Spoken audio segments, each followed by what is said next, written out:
Kundalini awakening becomes important at a certain phase in the evolution of a soul's journey, or the evolution of consciousness across many lifetimes. There comes a point in that evolution across, again, countless lifetimes, where the soul begins to go, wait a minute, there's something beyond this. There's something greater than just taking form and going through birth after birth, suffering, the pains and pleasures of everyday life. There's still, behind that all, we never lose the presence of the consciousness that we are the infinite, we are the divine. But there comes a point in the evolution of that consciousness across lifetimes where the fully awakened presence of that is what's called for. That's the time when we start to really look beyond the ordinary mind and get more and more engaged in different practices. We may go through many different traditions. That's when that awakened power becomes critical, because the ego mind can only go so far on its own. Right?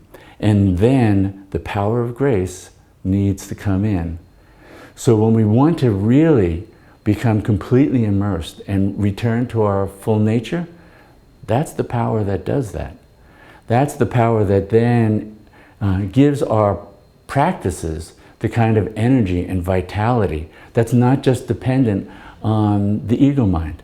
The ego mind gets tired. I don't feel like doing, meditations. I don't know if I want to do my sadhana. I think I need a vacation. I think, whatever. That's what happens with the ego mind.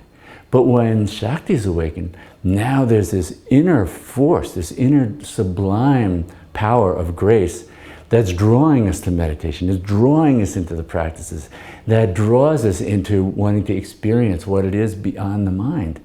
And not even to get caught in the mind when it starts to enter the domain of the spiritual smorgasbord. Get tired of everyday life, but then it starts to go, oh, chakras, that would be interesting to know. Or what about this nadi? Or what about that nadi?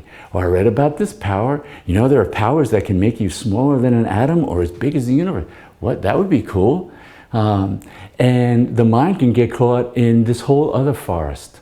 We think we can get lost in the forest of the everyday life and the concrete physical world.